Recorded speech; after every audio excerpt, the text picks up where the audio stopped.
Long before meal kits, air fryers, or grocery delivery apps, grandmothers mastered the art of feeding large families with very little money. These women didn't follow trendy recipes, they cooked from instinct, memory, and survival. One-pot meals were their secret weapon. With a single heavy pot on the stove, they could stretch scraps, leftovers, and pantry basics into something warm, filling, and comforting.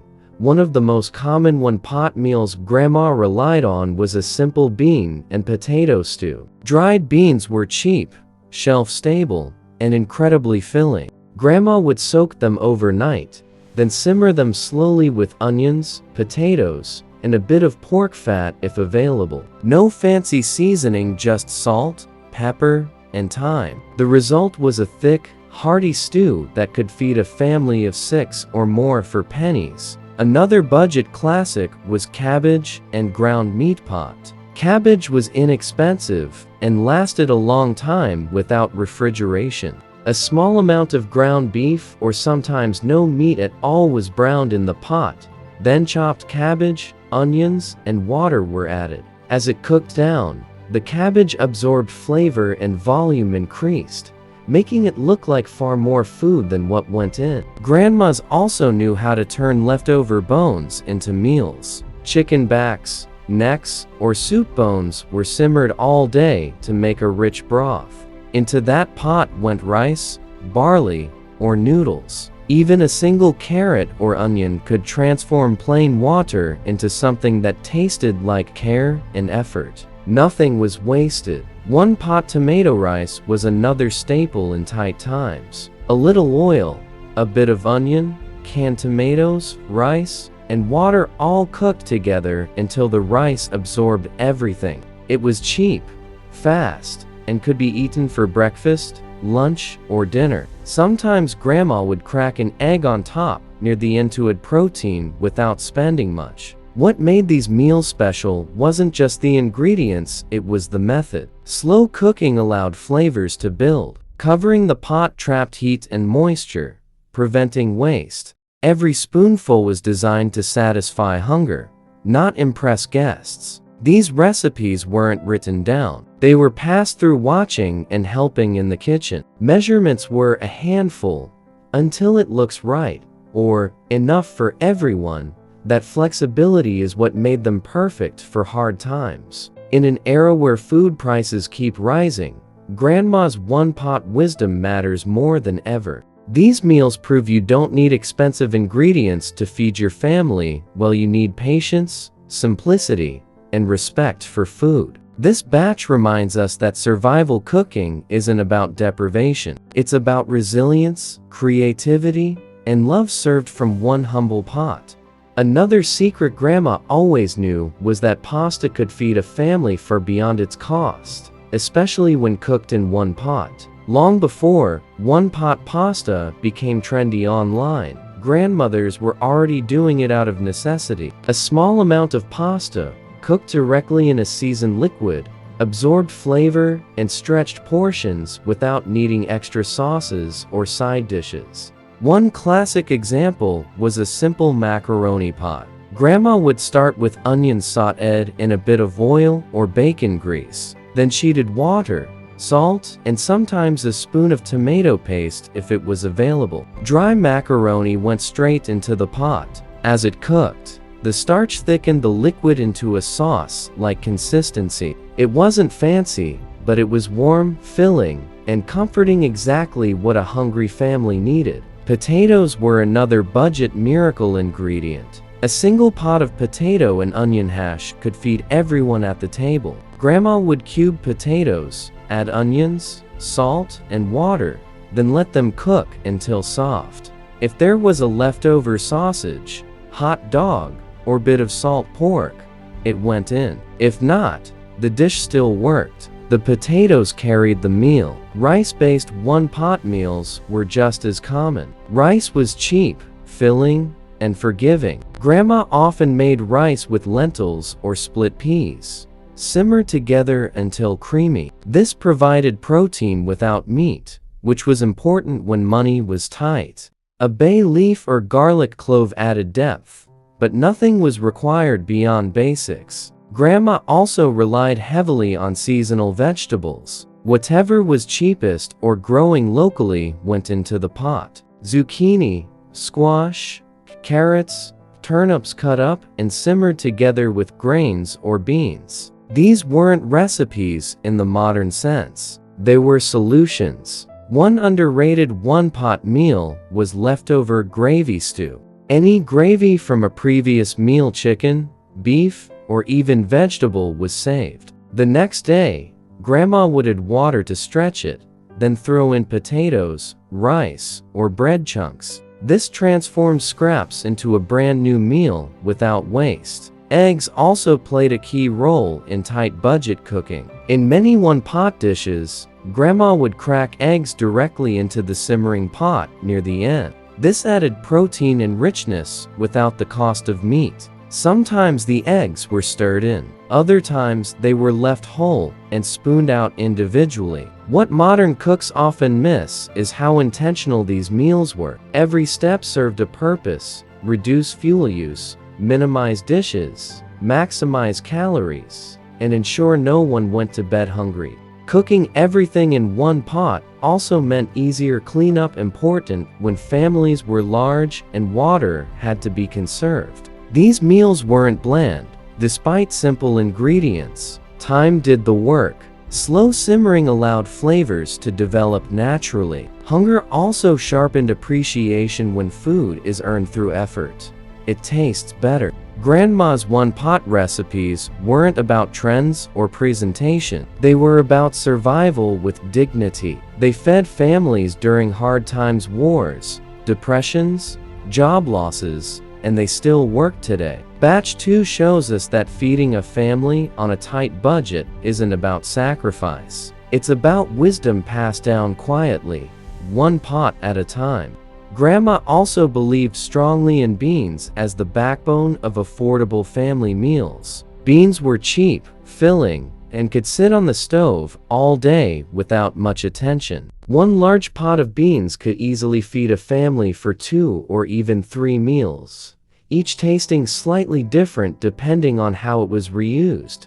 A classic one-pot bean dish started early in the morning. Dried beans were soaked overnight, then simmered slowly with onion, garlic, and salt. If there was a ham bone or bacon rind saved from a previous meal, it went into the pot for flavor. If not, the beans were still satisfying on their own. The slow cooking softened the beans and created a rich broth that felt hearty without being expensive. Cornmeal was another secret weapon. Grandma often turned cornmeal into one-pot meals like mush or porridge. Cornmeal cooked slowly in salted water or milk until thick. Sometimes a knob of butter or a drizzle of syrup was added if available. Other times, it was served savory with onions or leftover grease. It was cheap, warm, and incredibly filling. Soup was not considered a side dish, it was the meal. Grandma's soups were thick, almost stew-like, designed to stretch ingredients. A handful of barley, rice, or pasta added bulk.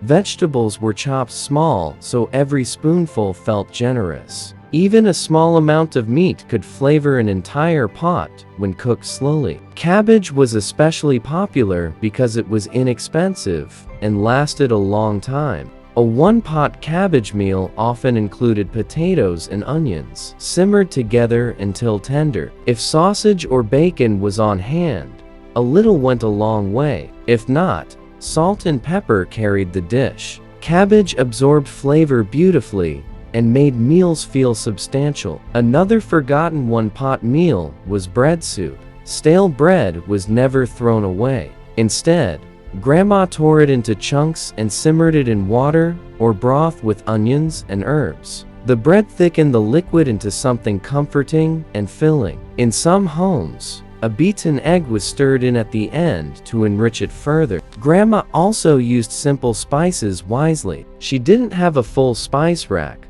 but what she had, salt, pepper, maybe paprika or bay leaf, was used carefully. Flavor came from technique, not expensive ingredients. Browning onions first, simmering slowly, and letting dishes rest before serving all made a difference. One-pot meals also taught patience. Nothing was rushed. The pot stayed on the stove, bubbling gently while other chores were done. Kids learned that good food took time, even when money was short.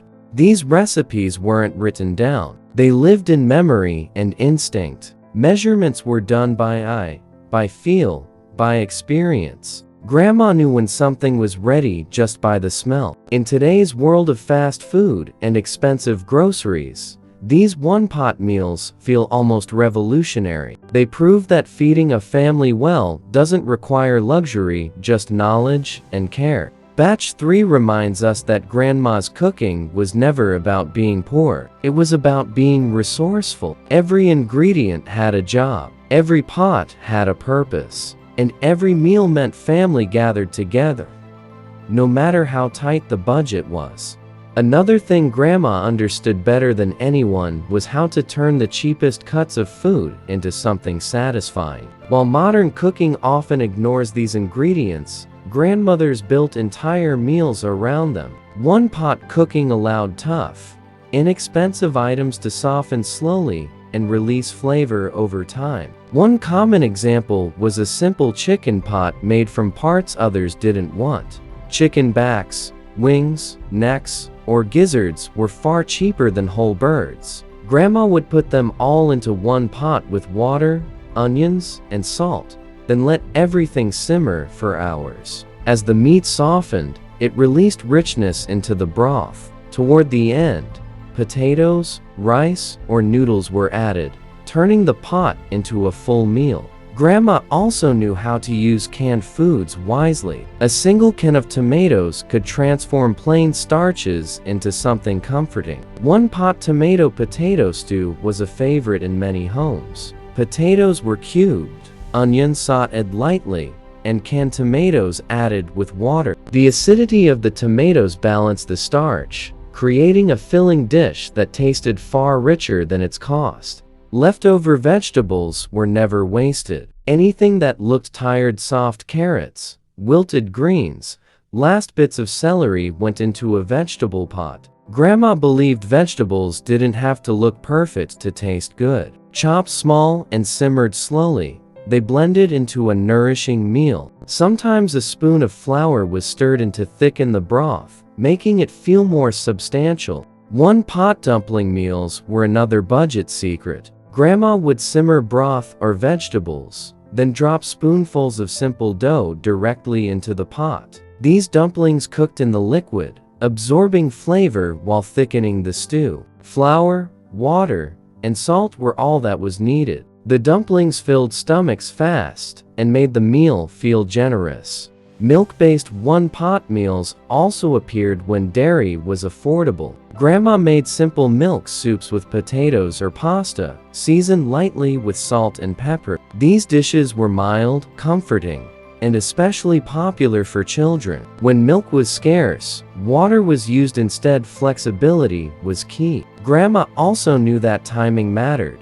She often started cooking early, letting the pot stay warm on the stove. This saved fuel and allowed flavors to deepen. One-pot meals were forgiving if dinner was delayed. The food was still good. In fact, it often tasted better. Another important lesson was balance. Grandma didn't try to make every meal exciting. She focused on making it filling and dependable. Some days were bland, some days richer, depending on what was available. That balance kept budgets intact. Cooking in one pot also meant everyone ate the same thing. There were no separate meals. This taught appreciation and gratitude. Complaints weren't encouraged. Hunger was a powerful teacher. These meals built family routines. The smell of a simmering pot meant dinner was coming. It meant warmth, safety, and togetherness, even during difficult times. Batch 4 shows that Grandma's cooking wasn't accidental. It was thoughtful, intentional, and deeply practical. Every decision from ingredient choice to cooking time was made to stretch food, save money, and feed people well. In a world where grocery bills keep rising, these lessons feel more relevant than ever. The final secret Grandma always knew was that food was not just about filling stomachs, it was about keeping a family together during hard times. One-pot meals made that possible. They were predictable, comforting, and dependable. When money was tight, predictability mattered more than variety. One of the most emotional one-pot meals was simple soup made from almost nothing. Water, a little salt, maybe an onion, a handful of rice or pasta. This was enough to create warmth. Grandma understood that hot food mattered more than rich food. A warm pot on the stove meant care, even when resources were limited. Another common end-of-week meal was everything pot. Leftovers from several days, small amounts of vegetables, bits of meat, extra rice were all combined into one pot. Nothing matched, but everything worked together. This wasn't random cooking, it was smart reuse. Grandma could look into the fridge and see possibilities where others saw scraps. Beans often returned again at the end of the week, but prepared differently. Whole beans became mashed beans, bean soups, or thickened stews. This prevented boredom and made the same ingredient feel new. Grandma knew how to change texture and presentation without changing cost. Porridge-style meals were also common when cupboards were nearly empty. Oats, rice, or cornmeal cooked slowly in water created thick, filling dishes that satisfied hunger for hours. Sometimes a little sugar or salt changed the entire experience. These meals were humble but effective. Grandma also valued silence around the table. When food was scarce, she taught appreciation through routine. Everyone ate together, no phones, no distractions. The meal itself was the focus. Even the simplest one-pot dish felt important when shared. One-pot cooking also meant fewer dishes, which saved water, soap, and time. Grandma thought about everything. Nothing was wasted, not even energy. Efficiency was part of survival. Another overlooked aspect was how these meals taught children patience and resilience. Waiting for the pot to finish simmering, eating what was served, learning that food didn't always come in abundance. These lessons stayed with them for life. As times improved, many families forgot these recipes. They were replaced by convenience foods and packaged meals. But when money gets tight again, people often return to Grandma's way of cooking because it works. Today,